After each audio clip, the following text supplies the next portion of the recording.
clean 1,200 wins. Is tonight the end for Coach K, bowing out with a clean 1,200 wins? Or can the Blue Devils survive and advance? More importantly, have any of today's esteemed panelists learned how to spell Krzyzewski?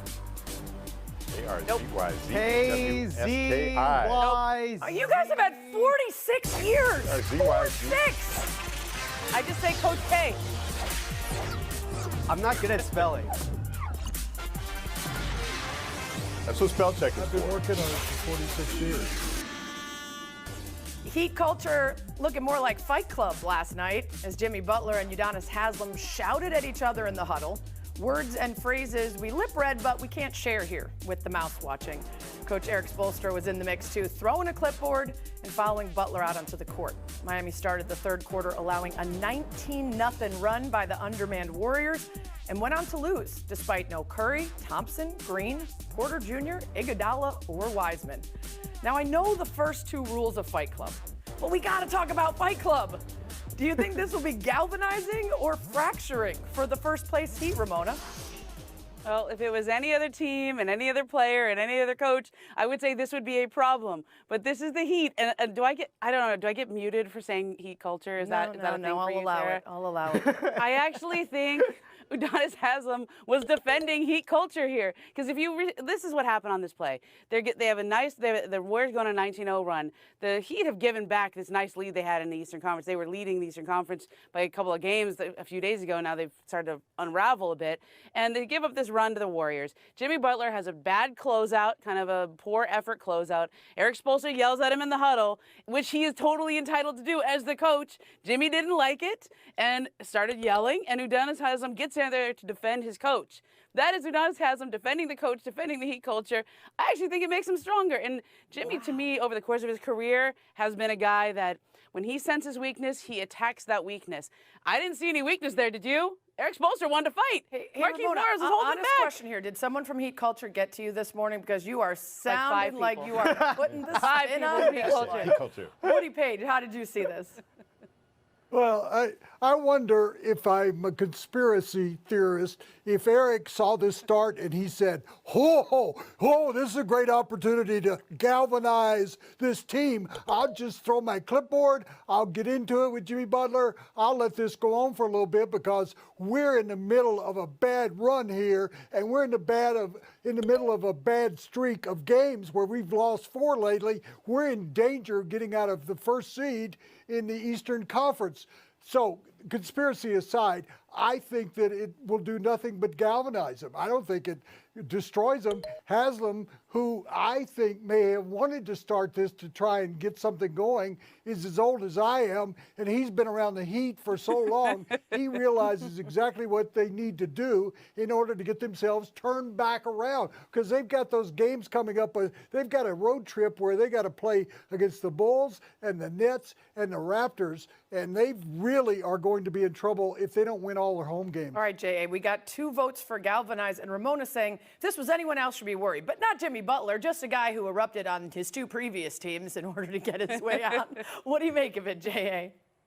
I vote for neither galvanizing nor fractioning. You could say the same about last night. In the game, they went on a run. They closed it to a 1-point game after the incident, and then they wound up losing the game. So what impact did it have on the game? What impact will it have on the season? I don't think we look back at this as a turning point either way. I actually find it encouraging that Spoelstra remained engaged and actually followed Jimmy Butler out onto the court and wanted to continue the conversation. I've seen instances where coaches just, throw up their hands and said, fine, do whatever you want in the huddle. And within a matter of weeks, that coach was no longer coaching that team. So the fact that they were still engaged, the fact that Haslem was engaged, I think is a good thing. And you alluded to Jimmy Butler's history. Sarah, yes, there's been drama where he's been, but there's also been success. The most successful season that the teams have had in recent years have come when Jimmy Butler and the drama around him are on the roster. J.A., you almost saw a mute for that fence. Being said, Jimmy Butler, as Sarah mentioned, as Jay has mentioned, he's gotten into these scuffles with teammates at every single stop.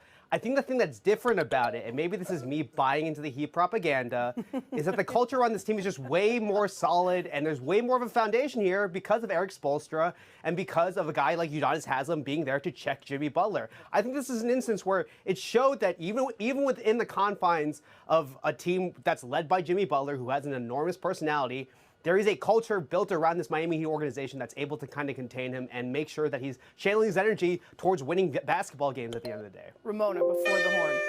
At the horn. How many points would June get if he could do the eyebrow for the I would give him 2 right now. Can you? That's a nope. Ramona set you up for it, so I'm not going to take any away. But you do get a point for what I think should be the phrase going forward. Heat propaganda has now officially replaced heat culture. I have ruled, the commish says so. All right, moving on. Today, New York City Mayor Eric Adams lifted the city's COVID-19 vaccine mandate on athletes and entertainers, a move that allows Nets star Kyrie Irving to play in home postseason games and at the Barclays as soon as Sunday. It also permits unvaccinated Yankees and Mets to train and play at their home ballparks this season. June, you were there. Tell us, what was the vibe in the room? How do you view how this will actually affect the Nets, the Mets, and the Yankees? Well, the vibe was extremely celebratory because the majority of the people in attendance were people who were working on the business end for the New York Mets and the New York Yankees. Now, the thing I thought was really weird was there was a lot of talk about the economics, about how it would affect the city of New York, how it would affect local businesses, but not a lot of conversation about public health and kind of the contradictions that have kind of arisen from the policies that the city has laid out over the course of the last couple of weeks. I do think the most interesting point, though, is that even despite the Brooklyn Nets and Kyrie complaining about this week after week, to the point where Kyrie's showing up at games as a fan, as a paid ticket person, the people that ultimately pushed it over the edge were the Yankees and the Mets. And despite the Nets being one of the biggest national stories that we talk about on this show, on this network, on a day-to-day basis, the Yankees and the Mets ultimately drive business in the city of New York, and that is why this was pushed over the finish line. And Eric Adams was forced to make a change in this very instance ahead of opening day. That's great insight. Ramona, stick with the Nets on this. Are you recalibrating the East because of today's announcement? Yeah. I mean, flat out, look, the Nets are in 8th place right now, okay? And they should be much better, of course, but they, with Kyrie Irving and Kevin Durant on the court together, they're plus 17 per 100 possessions this year. Kyrie Irving is leading the NBA in scoring in March. I mean, he is that good of a player, and he makes that big of an impact. And I think he was only going to be eligible to play in 2 more road games the rest of the season. Now he can play in all of them. Woody Page, you feel the same? Well, not really. I think it's fascinating that if they do stay in that same position and have a play-in game, that play-in game would be in Toronto. Guess where Kyrie can't play? He can't play in Canada. So you talk about recalibrating. They may be in a situation in the play-in game where they're without one of their 2 top stars. In regard to recalibrating right now, they've got Curry day-to-day. I think that's an important issue. He's played extremely well once he came over from Philadelphia. I don't think the standings change. Does this change the playoffs and the postseason? Well, then the Nets have a lot to wade through in order to get to the conference finals if they're going to come from the 8th spot. J.A., it does give them a little bit more of a runway of consistency as he will play in every game leading up to the postseason. Does that make a difference for you? It does, but it doesn't change it dramatically because, as Woody said, the best they can hope for really is the 8th seed, which means they're playing the majority of their games on the road anyway. So if Kyrie is already going to be available for the majority of the games, yes, he's available for all of the playoff games. But as we saw last night, Kevin Durant plus Kyrie Irving doesn't guarantee victory. They combined for 78 points last night, and they still lost to a Memphis Grizzlies team without Ja Morant. So it's not automatic. You mentioned the fact that Curry is injured right now. We haven't talked about Ben Simmons. We don't know what we're going to get from Ben Simmons come the playoffs or if he's even going to be able to play. So this doesn't answer all of the issues that they're facing. But even with Kyrie only available for road games, you still had to consider them a candidate for the championship. They can be that good when they're all together. June, let's get you on just the Nets portion of this. Yeah, I think Jay is spot on in that since 1984, when the Nets are on the road right now, they have the best offense ever since 1984. Right now at home, they have the 5th worst offense in basketball. And I think there's a massive discrepancy between the team that you're seeing on the road with the Nets versus when they're at Barclays Center at home. And I think that this is going to be an opportunity for them to just build up the consistency to be a consistent playoff team, both on the road and at home as they move forward in the playoffs. And I think this is a team that you have to watch out for, especially given the fact that Kevin Durant is still Kevin Durant. That's right. He's still one of the best basketball players in the world. And when you have Kevin Durant on your team, you're going to have a chance to win a championship. Ramona, let's get back to Ben Simmons, who J.A. brought up. You and I have a shared unfortunate past with back injuries as former athletes. What do you make of a herniated disc and what that means for his potential to return this season? I mean, we don't talk about Ben Simmons because there's nothing to talk about. I don't see him coming back. I know that I've been trying to, push this. Why don't they just rule him out at this point? Because he's not even back on the court yet. Like, there's a ramp up that has to happen. When you have an epidural, you have to take 2 or 3 weeks for that epidural to set in. You don't just jump right back into it. So if he's not even back on the court yet, he can't start the ramp up yet. I know they still have this optimism, but what's he going to play with 1 game in the regular season, and then all of the issues that he's had shooting the ball are going to have to play out in the playoffs with all that pressure? I don't see it. Woody, do you have a last word on this? No. All right, perfect. Great. Point for that. Look at Woody. Hey, Woody's No, good. Coming up, we got tonight's tourney games.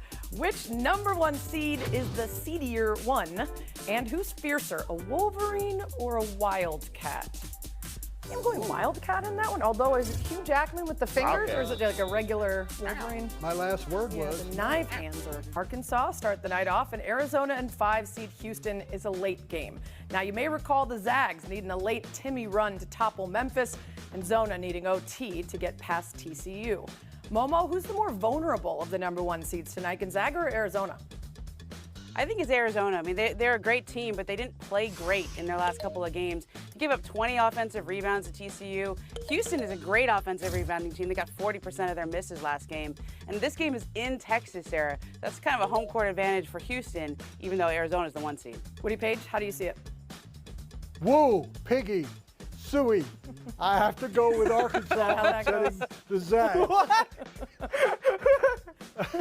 I heard from Eric Musselman and 50,000 hog people because I had picked them to lose in the first round. And I think they're going to come back. It's a good defensive team. They're great at getting to the free throw line 25 times in 5 of their last 6 games. The Zags aren't deep. They've struggled in the first half, and they're a 2-man team. Woody, if you were hoping to get on their good side, I don't know if calling them hog people and then messing up their go-to tagline was the way to do it. J.A., the more vulnerable of the number 1 seeds. To me, it's Gonzaga. It seems like every time I catch them, they look vulnerable. Maybe I'm just watching them on the wrong nights. I also got to think that given Eric Musselman's NBA experience and background, that if he sees Gonzaga going to Timmy again and again and again, maybe he'll send a double team and maybe force Chet Holmgren to step up and be the man. June, you high on the hog people, or who you got tonight? Hey. I think Arizona is in a much more vulnerable position. They rank 10th in the nation right now in turnover rate. And Houston is the top 30 in the country in forcing turnovers. On top of that, TCU really gave Arizona a run for their money. And if TCU is Charmander, Houston is Charizard. This is an evolution of kind of the same style of team, but also doing it at a higher level. So I think Arizona's in a slightly more vulnerable position tonight. All right, moving on. We got Duke and Texas Tech as well tonight. The Blue Devils looking to extend Coach K's final season and notch him a 100th tournament win. First meeting between these two teams in the men's NCAA tournament history. Duke currently a 1-point underdog. Woody, are you prepared for this to be the last game for Coach K? Unfortunately, yes. I think over the past 2 weeks, they're only 50% of games they need to win for him. Here's the, I think, key moment of this game is that Duke wants to get inside the painted area. However, Texas Tech is one of the top 5 teams in the country in keeping teams out of the paint, and Duke is not going to be able to beat Texas Tech from the perimeter. J.A., do you see it the same? End of story. Well, it's not about whether we're prepared for it, it's whether the players are prepared for it. And I think they've had so much experience now gearing up for the last game at Cameron, the last, potential game for twice now in this tournament. I think they'll maybe feel some of the pressure has been eased, that they've responded to it. They've faced it before. Now they've won their last 2 games that could have been a potential ending. I think they're prepared to win this one. Coach K won't be going home just yet. Yeah, June, a lot of people feel better about Duke after they survived that late run from MSU. What do you think about tonight? Yeah, I mean, I've been going higher on Duke personally since the way that they've played since the start of the tournament. But I do think that one of the big factors in tonight's game is going to be turnovers because this team that they're playing tonight is one of the best in the country at forcing turnovers. They forced turnovers at 23.5% of the possessions that they play on a night-to-night basis. So I think that's going to be the big X factor in determining tonight's game. Ramona, is tonight the night we say farewell to Coach K? For now, look, we've had a couple of these big games. The last game at Cameron, and they blew it. I mean, I don't know. I don't see that being this big rallying cry for this team. Plus, it's hard for a freshman-led team to do well in the NCAA tournament. I just don't think they have enough this year. On to Michigan-Villanova. We've got a rematch of the 2018 National Championship that Villanova won by 17 points. Nova's Jay Wright 14-1 against double-digit seeds in his tournament career. But this Michigan team not playing like the 11 next to their name. J.A., can Juwan Howard and his squad continue their run? Even though things are trending in the right direction, you mentioned Juwan Howard, speaking of freshmen doing well in the NCAA tournament, the Fab Five back in 1992. But this isn't that team. He doesn't have a Chris Webber playing for him. We'll have Devontae Jones back, it looks like. But you talk about coaching, and traditionally, you go with the coaches who have shown success in the tournament. In that case, that would be Jay Wright. June Lee, Michigan sticking with it tonight, making it out? I mean, there is an argument for Michigan. I mean, they came into the season as one of the 5 most talented teams in the country, and they're playing better, and they've been creating more space on the offensive end since they've kind of thrown the ball more towards Hutchinson over the course of the last couple of weeks. That being said, I'm right there with J.A. I think that the coaching experience is the thing that ultimately is going to win out tonight and go with Villanova. Hutchinson. I think you meant Dickinson. It's all right. Let's go on to Ramona. Ramona, who do you have tonight? The Wolverines or the Wildcats?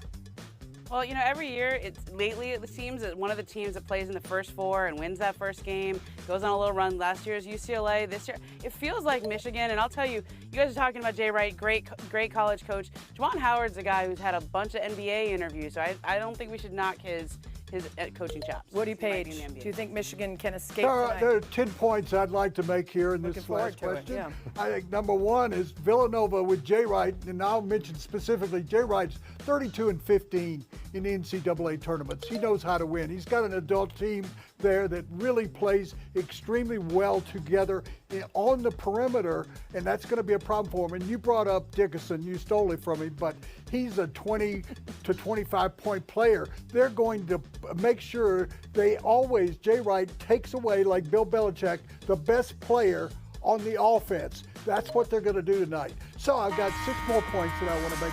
Oh, I'm so sorry. You've run out of gas to complete the points. Also, I'm the host. I don't steal anything. It's all mine. I just lend it to y'all. We're going to head into showdown. Oh, I've got to eliminate some people. See ya. See ya, 2 of you. They did it for me. Ramona, June, coming up. Patriots on a 2-year deal. The cornerback, most famous for his goal line interception and the Pats' win over the Seahawks in Super Bowl 49, sorry Mina, was last seen in a Pats uniform on the sidelines for most of New England's 41-33 loss to the Eagles in Super Bowl 52. That was rumored to be the result of a practice rift with then defensive coordinator Matt Patricia. So on a scale from Guns N' Roses to Oasis to Pink Floyd, how surprising is this reunion, Ramona? I'm going to go with Fleetwood Mac. Right? Okay. That's my fun reunion. Look, my jaw dropped when I saw this because I know how upset Malcolm Butler was after what happened when they didn't play him against the Eagles in the Super Bowl. And Matt Patricia's back on the staff, and that's who we had the issue with. But desperation creates strange bedfellows sometimes. Right, June. Right? I mean, what do you make of it? J.C. Jackson went to the Chargers. Bill Belichick loves what he knows. He loves what he knows. He's done this before with Deion Branch. He did this most recently with Kyle Van Noy. Both sides are really desperate. They lost J.C. Jackson. They lost Stephon Gilmore. Like, Malcolm Butler needed to come back because they needed him, and he also needs the opportunity. June, you're right about Bill. Ramona, love the Fleetwood Mac reference. You each get a point. Let's get to the pitch. Mexico versus the U.S. men's national team tonight. Head coach Greg Berhalter said he and his staff talked about fielding a B team in order to stay fresh for Sunday's pivotal game against fourth-place Panama. But they want to play to win in all 3 matches in this cycle. Starting 11 will be announced later tonight. U.S. men have never won a competitive match at the Azteca. So would a B squad be the smart move tonight, June? Well, the U.S. has lost games in the past to unbig opponents before with Trinidad and Tobago. We all remember that. If they lost tonight, the games against Panama and Costa Rica would be really, really big. I'd rather just take off the pressure, not have to depend on the U.S. national team to have to win those games and just win right now. Ramona. I mean, you're talking to a lady who's 7 months pregnant and gets winded walking up the stairs. So I can't picture playing in Mexico and then 48 hours having to go play a meaningful game that the top 3 teams qualify. They need to get in that. They need to win that game against Panama on Sunday. If you were looking for the sympathy vote for getting all the way to showdown pregnant, it worked. It worked. The FaceTime goes through a vote of Shelburne. Sarah had the chance to talk to Karl Anthony Towns this week for a story on just his resurgence this year. And you watch him play, and you always think about what he's been through the last couple of years. His mom passed away, 7 other relatives. And the other night when he scored 60 points, he told me he got on the team plane and everyone's cheering for him and he was enjoying the moment. And he started sending a text message without thinking. He got halfway through the text and realized he was texting his mom and started crying on the plane. And it was just, you realize what this guy's been carrying around, how happy everyone is for him that he's having this kind of a season. Agreed. Great stuff. 23 and a half hour break. See you tomorrow.